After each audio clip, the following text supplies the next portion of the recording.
제가 2주 전에 빌립보서 본문을 가지고 설교를 시작했는데 여러분 기억나실지 모르겠습니다. 크리스천 라이프라는 주제를 가지고 우리 크리스천들의 삶의 이유와 목적에 대해서 2주 전에 설교를 했습니다. 우리 크리스천들, 그리스도인들이 어떠한 목적을 가지고 하나님 앞에 삶을 살아야 되는가에 대해서 얘기를 할 때 목적이 뭐였죠? 우리의 삶에 우리의 존재의 이유와 목적은 무엇입니까? 하나님께 영광을 올려드리고 하나님의 찬송이 되기 위해서 우리가 이 땅에 존재하는 것이다 라고 말씀을 드렸습니다. 그럴 때 바울이 어떻게 그게 가능한가? 어떻게 하나님께 영광을 올려드리고 찬송이 될 수 있는가로 얘기할 때 의의 열매가 가득하여 라는 말을 했었죠. 예수 그리스도로 말미암아 의의 열매가 가득하여 하나님의 영광과 찬송이 되기를 원하노라, 이렇게 바울이 얘기를 했습니다. 그래서 세 가지를 말씀드렸어요. 첫 번째는 뭐냐면 기도에 대한 얘기를 했습니다.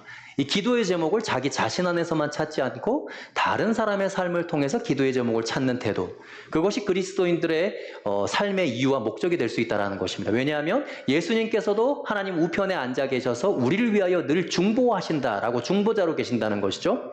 그래서 우리는 늘 우리 자신에게서만 기도 제목을 찾을 때 한계를 느낍니다. 기도할 때 답답함을 느끼죠. 기도할 때 기쁨이 없다는 것이죠. 그러나 다른 사람의 삶의 제목, 기도 제목을 보고 그것을 위하여 하나님께 기도 제목을 찾을 때 우리 안은 새로운 사명감이 생기고 생명력이 생긴다라고 말씀을 드렸어요. 두 번째는 여러분, 감사의 제목을 내 안에서만 찾지 않는 것이다라고 말씀드렸습니다. 어떻게 여러분, 항상 기뻐하라, 범사에 감사하라라고 바울이 얘기했는데 그게 어떻게 가능할까요? 내 안에서만 감사의 제목을 찾으면 여러분 그것이 나오지 않죠. 내 안에서만 감사의 제목을 찾는다 그러면 여러분 한계가 반드시 있습니다. 다른 사람, 너희 빌립보 교인들을 위하여 내가 항상 감사한다라고 바울이 얘기하는 것처럼 다른 사람의 삶을 통하여 하나님 앞에 감사를 올려드릴 수 있는 것, 그것이 그리스도인의 삶이 되어야 한다라는 말씀을 드렸습니다. 세 번째는 지극히 선한 것을 분별해야 된다고 말씀드렸어요.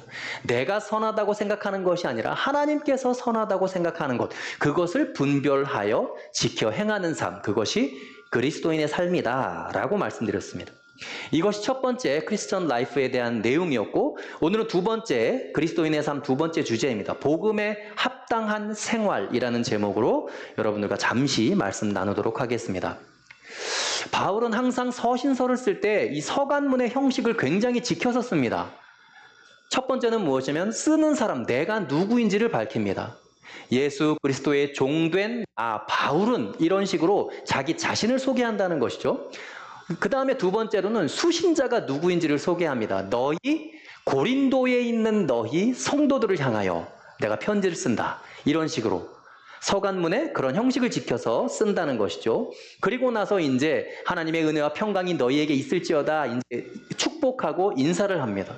그리고 나서 이제 본격적으로 바울이 자기가 하고 싶은 얘기를 하게 되는데, 오늘 이 빌립보서에서도 바울이 본격적으로 하고 싶어 하는 얘기가 바로 이 오늘 본문입니다. 그것은 뭐냐면 복음에 합당하게 생활하라라고 바울이 처음으로 이들에게 권면을 하고 있다는 것입니다. 자, 바울이 지금 복음에 합당하게 생활하라고 이들에게 얘기했습니다. 여러분, 복음에 합당한 생활이라는 게 무엇일까요? 뭐가 복음에 합당한 생활일까요? 바울이 얘기하는 복음에 합당한 생활, 우리가 거룩하게 하나님의 말씀을 지켜 행하는 것일까요? 아니면 기도 열심히 하고 예배 열심히 드리고 찬양 열심히 하는 것이 복음에 합당한 생활일까요? 오늘 바울이 얘기하는 복음에 합당한 생활은 여러분, 개인적인 경건의 생활을 의미하지 않습니다. 바울은 철저하게 공동체적인 삶에 대해서 얘기를 하고 있습니다. 첫 번째 바울이 얘기하는 것은 바로 공동체 안에서 하나님 앞에 영광을 올려드리는 삶을 살아라라고 얘기를 하는 것이죠. 오늘 27절의 본문 한번 읽어볼까요? 27절의 본문입니다. 함께 읽어보겠습니다. 시작. 오직 너희는 그리스도의 복음에 합당하게 생활하라. 이는 내가 너희에게 가보나 떠나 있으나 너희가 한 마음으로 서서 한 뜻으로 복음의 신앙을 위하여 협력하는 것과, 이렇게 얘기를 합니다. 자, 복음에 합당하게 생활하라. 이는 뭐냐? 공동체, 너희가 한 마음으로 서서 한 뜻으로 서로 복음의 신앙을 위하여 협력하는 것이다, 이 얘기를 하고 있어요. 우리가 흔히 생각하는 복음에 합당한 생활이라는 것이 우리 개인적인 측면에서 거룩하게 살아야 된다, 세상과 구별된 삶을 살아야 된다라고 우리는 흔히 생각하지만 바울이 얘기하는 복음에 합당한 생활은 공동체 안에서 한 마음, 한 뜻이 되어야 한다. 라는 얘기를 하고 있다는 것이죠. 여기 지금 복음에 합당한 생활이라는 문장에서 이 생활이라는 헬라어 단어는 보통 이 페리파테오라는 단어를 씁니다. 아주 일반적인 단어, 삶, 생활. 그런데 지금 바울은 페리파테오라는 일반적인 생활의 단어를 쓰지 않고 폴리티오마이라고 하는 단어를 씁니다. 이게 무슨 의미냐면 폴리티오마이라고 하는 것은 시민의 의무, 국민의 의무, 역할 이런 의미입니다. 그러니까 너희가 복음에 합당하게 생활을 하려면 너희가 지켜야 할 의무와 너희의 역할이 있다라는 얘기를 지금 바울이 강조해서 하는 것이죠. 빌립보라고 하는 도시는 그냥 일반적인 도시였습니다. 로마가 통치하기 전까지는. 근데 로마가 통치하면서부터 군사 행정적 기능을 담당하는 도시로 변모합니다. 그러니까 빌립보 그러면 군사 행정적인 도시, 군사 행정적 기능을 하는 도시 이런 인식이 굉장히 강했다는 거예요. 실제로 빌립보에는 퇴역 군인들이 주로 모여서 사는 마을들이 많았다는 거예요. 그러니까 도시 분위기 자체가 굉장히 군사적이고 행정적이고 형식적이고 뭔가 의무와 충성, 역할 이런 걸 대단히 중요하는 분위기였다는 것입니다. 그래서 이 빌립보의 성도들, 빌립보 교회의 성도들은 대부분 로마 시민권자예요. 로마 시민권을 가지고 있었습니다. 그래서 그들 안에는 로마 시민권자라는 우월감을 가지고 있었다는 겁니다. 그래서 그들이 생각할 때 나는 로마의 국민이고 빌립보의 시민이기 때문에 이 빌립보 시를 위해서 나는 항상 충성을 다해야 되고 의무를 해야 되고 내 역할을 해야 된다라는 시민의식이 굉장히 강했다는 거예요. 바울이 바로 그 부분을 지적하는 겁니다. 너희가 로마의 시민권자로서 그렇게 충성을 다하고 시민으로서 역할을 다하려고 할진데 하물며 하나님 나라의 하나님 자녀가 되어서 하늘 시민권자가 된 너희들에게 더 큰 역할과 더 큰 의무가 있다라는 생각의 전환을 바꿔주기 위해서 지금 폴리티오마라는 단어를 쓰고 있다는 것이죠.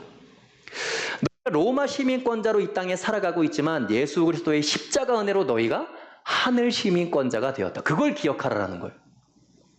이 땅에서의 너희의 역할과 너희의 의무보다 하늘 시민권자로서 하늘나라, 하나님 나라에서의 너희가 감당해야 될 역할과 의무가 더 큰 것이다 라는 얘기를 하고 있는 것이죠.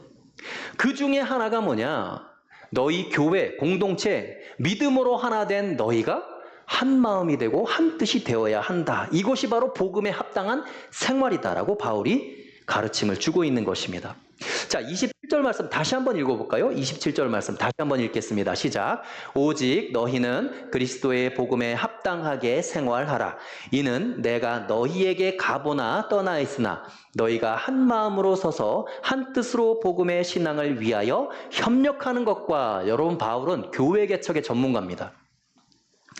너무나 많은 교회를 개척하고 너무나 많은 복음 전도를 했던 사람이에요. 그래서 교회를 세웠을 때 교회가 어떤 포인트에서 망가지고 무너지는지를 바울은 너무나 잘 알고 있었던 겁니다. 그 교회가 아무리 은사가 많이 일어나고 기적과 이적이 많이 일어나고 능력을 위대하게 행하는 교회일지라도 여러분, 한 마음 한 뜻이 되지 못하면 그 교회는 한순간에 흔들리고 무너진다는 것을 바울이 뼈저리게 느낀 겁니다. 그 대표적인 교회가 무슨 교회입니까? 고린도 교회죠. 여러분, 고린도 교회는 하나님의 은사가 엄청나게 일어나는 교회였어요. 그래서 바울이 고린도전서 1장에 얘기하기를 뭐라고 얘기하냐면 너희의 은사가 부족함이 없다 이런 얘기를 합니다. 은사가 흘러 넘친다 너희에게. 그러면서 고린도전서 14장에 바울이 성경의 한 장 전체를 할애해서 고린도 교회에 나타나는 은사에 대해서 쭉 정리를 합니다. 소위 말해서 은사장이라고 하죠. 그만큼 고린도 교회에 은사가 많이 일어났어요. 능력이 많이 행해지는 교회였다는 겁니다. 그럼에도 불구하고 그 고린도 교회는 늘 바울의 가장 큰 근심거리였습니다. 만나기만 하면 싸우거든요. 만나기만 하면 자기는 개바파다, 나는 아볼로파다, 너는 바울파냐, 서로 지지고 볶고 싸우는 게 일이었다는 거예요. 그래서 바울은 그게 늘 불안했던 겁니다. 고린도 교회의 가장 큰 문제였다는 것이죠. 여러분, 아무리 위대한 일을 감당하는 교회일지라도 여러분, 한 마음이 되고 한 뜻이 되지 못하면 흔들리고 무너지는 건 순식간이라는 겁니다. 그래서 바울이 지금 강조하는 게 뭐냐? 너희가 다 좋은데 한 마음으로 서라. 한 뜻이 되어라. 그래서 복음의 신앙으로 협력해라. 이것이 복음에 합당한 생활의 첫 번째다라고 얘기를 하는 것입니다. 바울이 교회를 개척해보고 나니까 알겠는 거예요. 아, 진짜 복음에 합당한 성도의 생활이라는 게 뭔가? 경건하게 사는 것, 죄 짓지 않으려고 열심히 노력하는 것, 말씀대로 살기 위해서 사는 것, 그건 여러분 기본이죠. 그거는 당연히 해야 되는 것인데 정말 복음적인 삶은 뭐냐? 예수 그리스도께서 자신을 십자가에 드리고 하나님과 우리 사이를 화목케 하신 것, 그것을 삶으로 살아내는 것이 복음에 합당한 삶이다라고 바울이 얘기를 하는 것입니다. 여러분, 어떤 공동체든지 모든 공동체 구성원이 함께 동시에 잘하는 것은 굉장히 힘듭니다. 나 혼자 잘하는 건 쉬워요. 나만 잘하면 되니까. 근데 여러분, 공동체 구성원, 공동체 전체가 잘하는 건 굉장히 어려워요. 그런데 그거보다 더 힘든 게 뭔지 아세요? 한 마음 한 뜻이 되는 겁니다. 거의 불가능에 가까워요. 왜냐하면 생각이 다 달라요. 의견이 다 다릅니다. 그리고 각자가 생각하는 그 생각이 자기 자신에게 확신이 있어요. 일리가 있다고 생각합니다. 그래서 쉽게 어떤 사안에 대해서 대립각을 세우기가 쉽죠. 그런데 그 공동체가 하나가 되고 한 뜻을 이룬다? 그 얘기는 뭐예요? 누군가는 내 생각을 포기했다는 얘기예요. 누군가는 나보다 다른 사람을 낮게 여기고 높게 여기고 있다라는 증거예요. 그렇게 되지 않는 이상 공동체가 한 뜻으로 세워지는 건 불가능하다는 것이죠. 각자의 가치관도 다르고 생각도 다르고 의견도 다릅니다. 그런데 한 뜻이 되었다? 그것은 다른 누군가가 자기 생각을 포기했다는 거예요. 자기를 내려놨다는 것입니다. 그러니까 믿음의 공동체가 한 마음이 되고 한 뜻이 되어서 세워져 가는 것은 공동체의 구성원들이 기본적으로 다른 사람을 나보다 낮게 여기는 겸손한 마음이 없으면 불가능한 것입니다. 우리는 어떤 사안에 대해서 내 생각이 일리가 있다고 생각을 해요. 그리고 내가 주장하는 것이 맞다라고 확신을 가집니다. 그런데 내가 그런 것처럼 다른 사람도 그래요. 바라보는 시선이 틀리고 시각이 틀려서 그 사람은 다른 생각을 하고 있을지라도 본인이 생각할 때는 내가 맞다라고 생각하는 것처럼 본인도 맞다라고 생각해요. 그러니까 이런 상황에서 여러분 한 뜻이 된다는 건 누군가가 포기하고 그 사람을 존중해주고 그 사람을 높여줬다라는 얘기인 것이죠. 그것이 바로 공동체가 한 뜻으로 한 마음이 되는 유일한 방법이라는 것입니다. 여러분, 이것에 끝까지 실패한 공동체가 있어요. 한 마음 한 뜻이 절대로 될 수 없었던 공동체. 예수님이 십자가에 달리실 때까지도 내가 너보다 더 크다, 누가 더 큰 자인가를 따졌던 공동체가 있죠. 예수님의 12제자 공동체입니다. 이 사람들은 만나기만 하면 누가 더 큰 자냐, 심지어 이 땅에서 큰 자가 아니라 하나님 나라가 임했을 때 과연 누가 큰 자입니까? 이런 것까지 묻는 사람들이었어요. 그러니까 예수님께서 늘 제자들에게 했던 말씀이 뭐예요? 야, 너희 중에 큰 자가 되려면 가장 낮은 자가 돼야 돼. 너희 중에 큰 자가 되려면 다른 사람을 섬기는 자가 돼야 돼. 이 얘기를 계속 하신 거예요. 제발 좀 사랑해라, 서로. 너희가 서로 사랑해야 너희가 내 제자가 될 수 있다. 다른 사람들이 내 제자로 너희를 알아볼 수 있다. 그러니까 내 제자가 되려면 첫 번째, 자기를 부인해라. 이 얘기를 늘 제자들에게 하셨거든요. 서로 한 마음과 한 뜻으로 서는 것에 끝까지 실패했던 유일한 공동체, 12제자, 사도 공동체라는 것이죠. 사랑하는 여러분, 진짜 복음에 합당한 생활은 여러분 성경을 많이 읽고 기도 많이 하고 예배를 열심히 드리고 죄 안 지으려고 평소에 열심히 노력하고 이런 것들이 아니라 여러분, 진짜 복음적인 삶은 뭐냐? 나 때문에 공동체가 화목해 되는 거예요. 가정에서도 마찬가지, 학교에서도 마찬가지. 나로 인해서 내가 죽음으로 말미암아 공동체가 살아나는 것. 그것이 바로 복음에 합당한 삶이다라고 바울이 얘기를 하는 것입니다. 복음 자체가 그런 거잖아요. 예수님께서 자기를 십자가에 매달고 자기를 십자가에 들으심으로 말미암아 하나님과 우리가 화목해 됐다라는 것이죠. 그게 바로 복음적인 삶의 대표적인 예다라는 것입니다. 사랑하는 여러분, 바울이 말하는 진정한 크리스천 라이프는 나를 거룩하게 만드는 일보다 공동체를 거룩하게 만드는 생활 태도를 얘기하고 있습니다. 늘 서로를 화목하게 만들고 늘 하나가 되게 만드는 삶이 바로 복음에 합당한 삶이다라고 바울이 얘기를 하고 있는 것이죠. 늘 자신보다 다른 사람을 높여주고 세워주며 공동체를 한 마음, 한 뜻으로 만들어가는 주님의 참된 제자들 되실 수 있기를 간절히 축복합니다. 바울이 말하는 두 번째 크리스천 라이프, 복음에 합당한 생활은 뭐냐? 바로 고난을 은혜의 영역 안에 포함시켜서 바라보는 태도라는 것입니다. 우리 28절, 29절 말씀인데요. 함께 읽어보겠습니다. 시작. 무슨 일에든지 대적하는 자들 때문에 두려워하지 아니하는 이 일을 듣고자 함이라.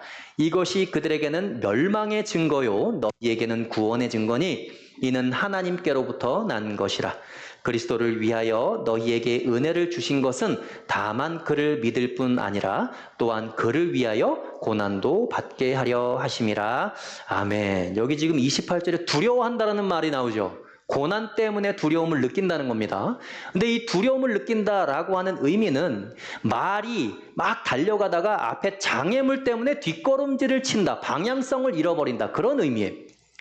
그러면 고난이라는 건 뭐냐면 내가 그 힘듦, 그 고통 때문에 나의 방향성을 잃어버리는 것. 그게 고난이라는 겁니다.